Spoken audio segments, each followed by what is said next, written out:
Well, good morning, and thanks for being here. And before I start anything, I want to especially the folks and the team that operate this facility. And, I want to first thank you all for some always continual creativity, dedication, and just the innovative things that happen here. This is always a high spot, of recognition in our community. We're just talking a little bit, a lot of folks from throughout, as you know, from throughout the nation, throughout the state and world, look to what work that you do in innovation, and that's recognized. And, I have an opportunity today to announce the award of $1.09 million through a grant through the state that we announced, I think, earlier that we were at least got through the process. But now, of course, it's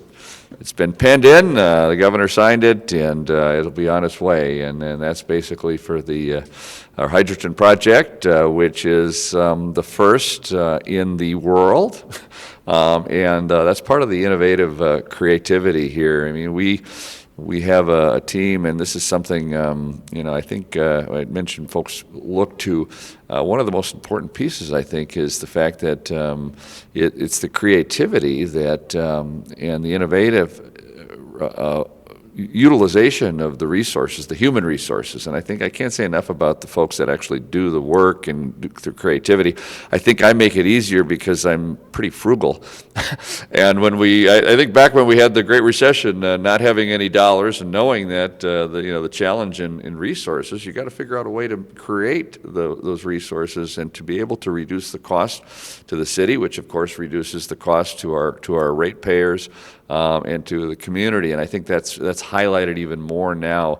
There's such a volatile market out there. We know we look at inflation, we look at the energy costs.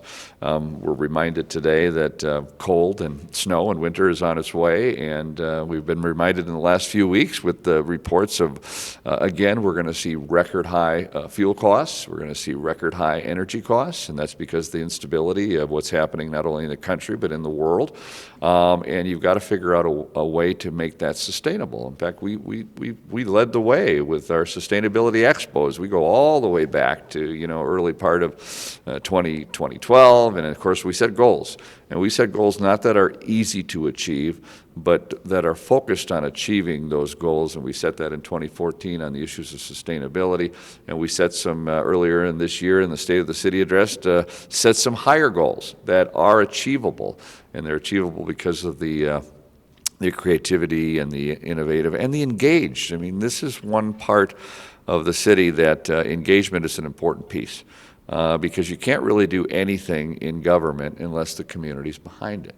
Now, of course, the community's behind it in lower rates, cleaner water, but when you look at the engagement, and we do engagement in every single department. We do that whether it's in everything we do, whether it's public safety or in the case of utilities, which is also part of that public safety piece that makes the fact that people have clean, safe drinking water.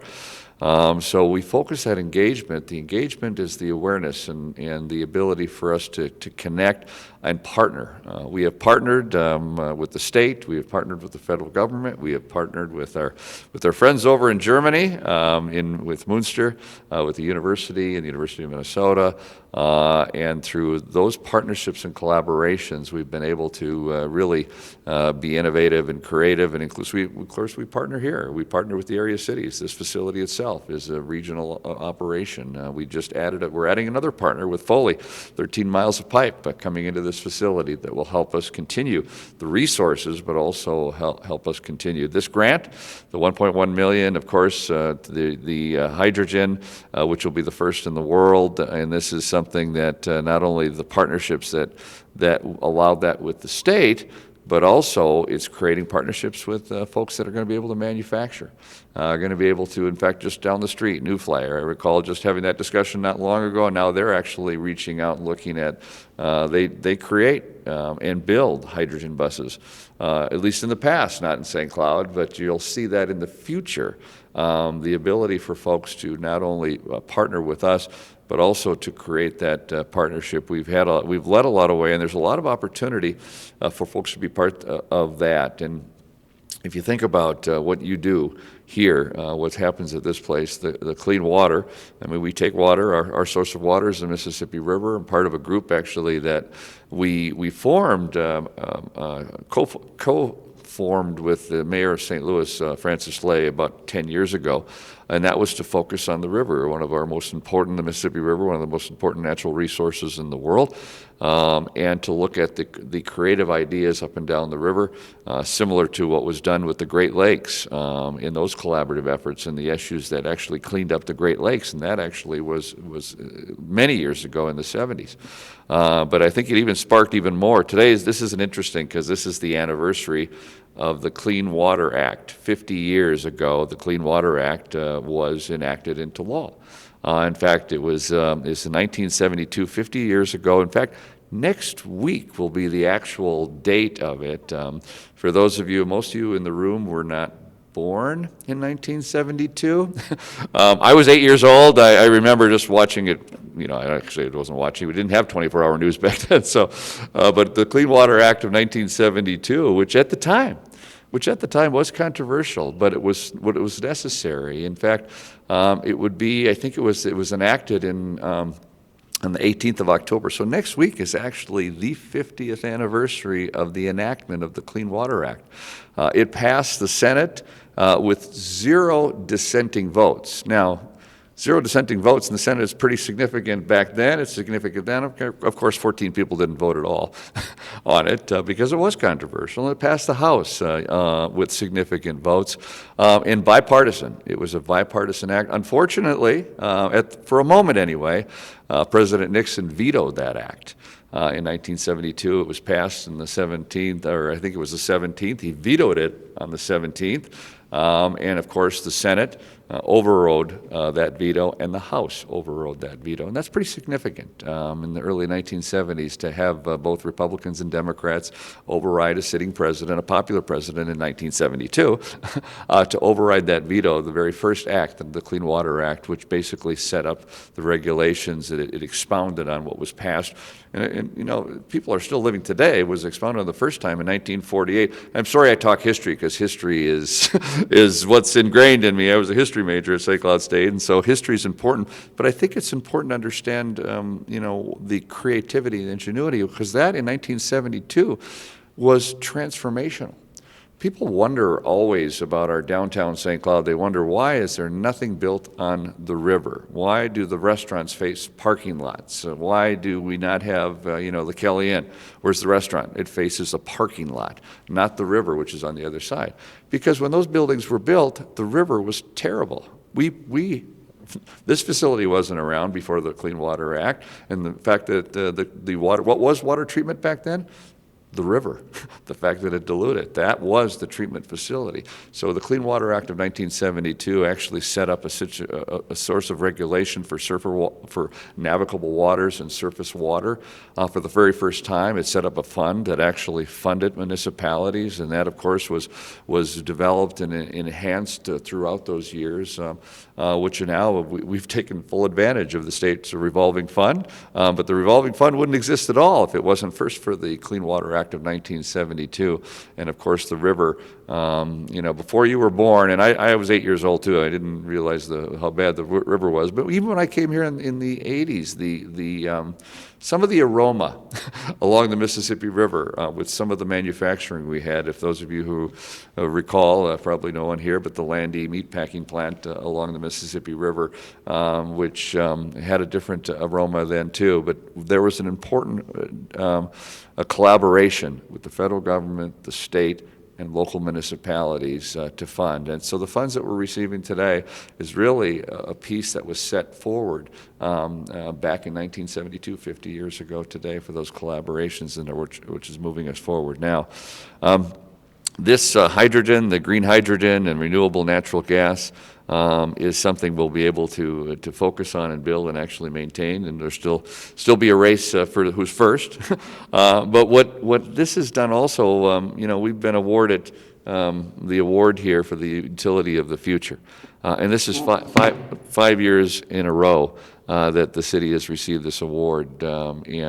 This is really indicative of the work that's been done here. The fact that when you think about it, there are 16,000 utilities around the United States, 1,600 in Minnesota. Of those 16,000 around the United States, only 43 are designated in the country to receive this award. So one of 43 out of the 16,000. And out of the 16,000, only one that's doing the renewables, which right now is 100% renewable, 100% and 90% produced right here, 98% produced right here. So what we're doing and what you're doing here is remarkable. It's saving. It's not only it enhances the clean water that we have, but it's creating energy in a very volatile market. We cannot rely on. We can see that it's very clear. Even from day to day, we can see how it's a tremendous shift in what that does for the consumer and what that does for all of us. We need to create that sustainability. We've been able to achieve that, and I'm confident we're going to achieve a lot more with the dollars that we have here. So thank you, and it's great to be able to announce a $1.1 million investment in what you're already doing here to take it to the next level. And it's great to, again, the award is to recognize all of your work. 5 years in a row, 5 years in a row to be of all of the folks around here. And this is a catalyst because people do look at this. This will become similar to what was created 50 years ago with the Clean Water Act, which was unique and rare, which now is standard. And nobody questions the Clean Water Act of 1972, 50 years later. This will be standard place around not only the country but around the world, the energy that's produced here and the less reliance on the volatile market and fossil fuels. So we're going to have the opportunity to move forward. So thanks to all of you. So I'm going to turn this over to Tracy Hodel, who Tracy been remarkable, and it's homecoming next week, so there's an SCSU thing. So SCSU grads too and scientists. And one of the things that always impresses me about Tracy, because I don't understand any of what you do, especially the technology and the science behind it, but I do a little bit more because you make it simple. And if you can make it simple, or even more so, if you can make it simple for the council, that's even more impressive. In fact, I think of folks, in fact, I think I might have mentioned this. You gave a presentation at the city council. I think you're the only one that's received a standing ovation. So if you can do that for our city council, and we work together, but if you can do that, and that's when Tracy, that's a reflection of the team and all of you. So I'll turn it over to Tracy, our Public Services Director, and to talk a little bit more about the science behind it and all the other things. But thank you again for all of what you do, and thank you for what is going to be continued into the future. Well, thank you, Mayor Kleis. I appreciate those kind words, but honestly, I get the honor to be up here. The true work is happening by all of you and everybody within our utilities department to, like you had said, just being creative thinkers, I think the key difference in our team and our staff is really thinking outside of the box. I mean, you guys are always looking at different ways and kind of transforming the way that people view utilities and water treatment and wastewater treatment in a whole different way. And I think that's what makes us very unique. We're always looking at those opportunities. So thank you to all of you for all of your work and your skills and your expertise. So what I get to talk about is, like the mayor said, the science side of things. So I'm going to talk a little bit about the renewable energy project that we have forthcoming that we'll be using these grant funds for. So we will be using these grant funds to install renewable natural gas and green hydrogen production. And the green hydrogen is really I would call it the energy of the future, hydrogen in general.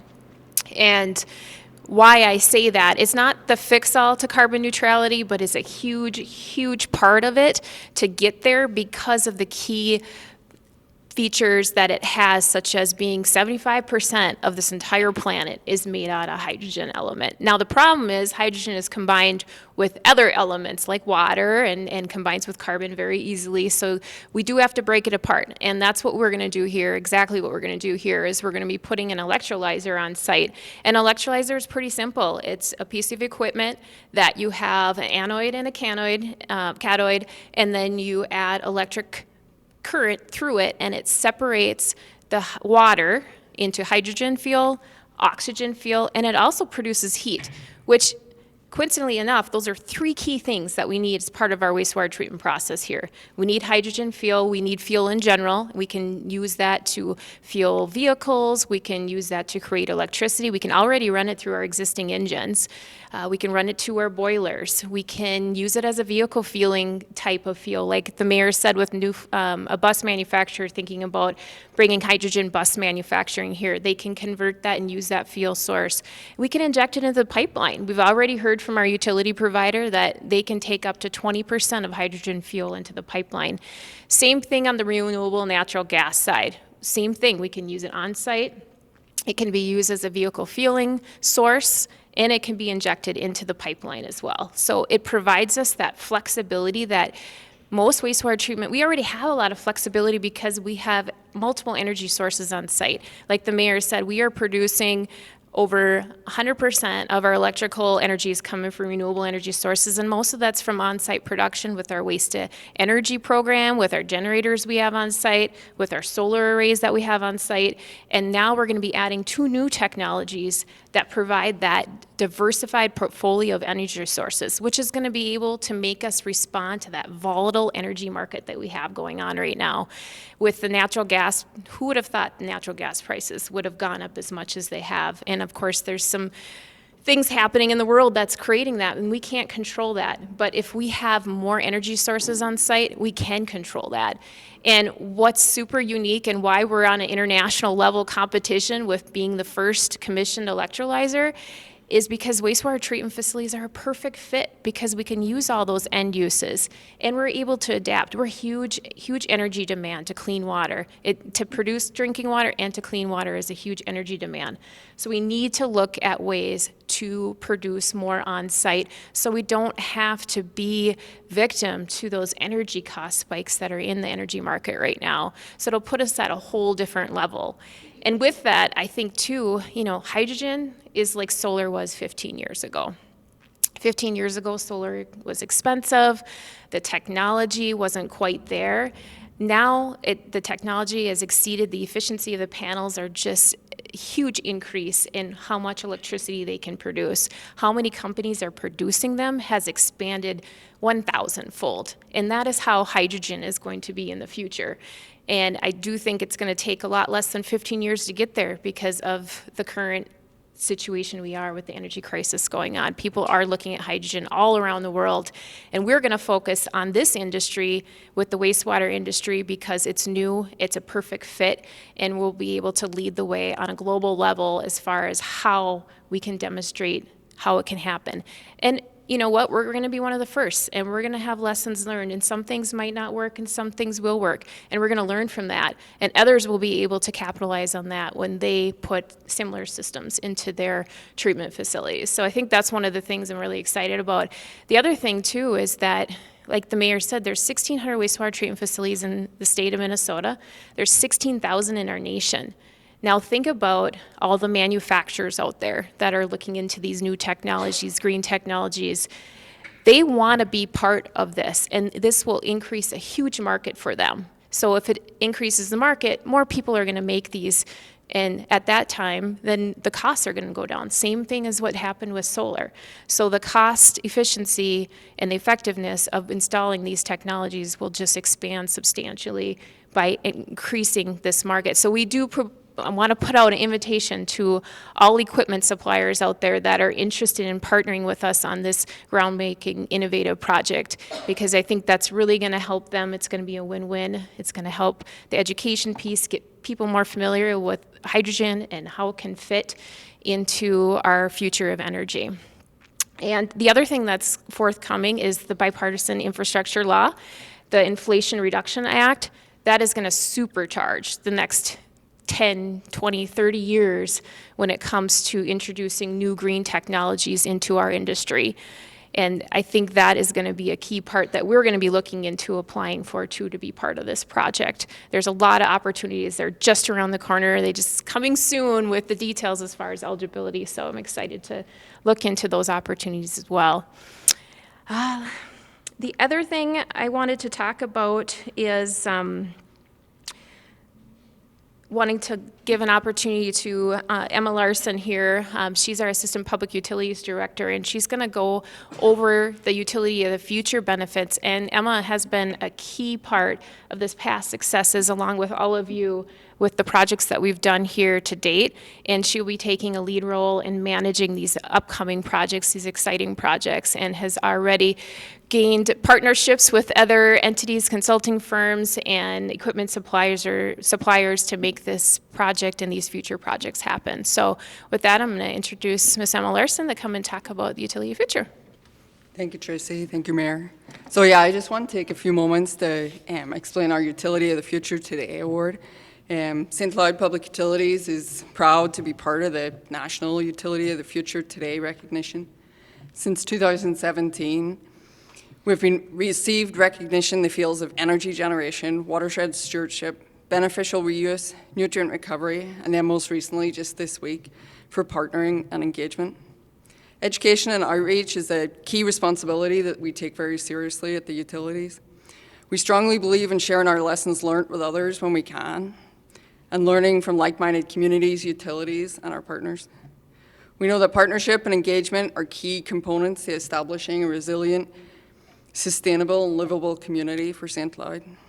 Over the past 50 years since the creation of the Clean Water Act, the utilities team has continued to find ways to protect the environment and the quality of the water released to our receiving waters, optimize energy and nutrient recovery, and provide the highest quality drinking water possible. As with every project that we undertake at utilities, none of this would be possible without each and every team member within our utilities. Their continued passion and dedication to the people we serve and the environment is the reason we succeed and lead the way in innovation, improvement, and excellence. So, I think we're done. Thanks for coming, Mayor.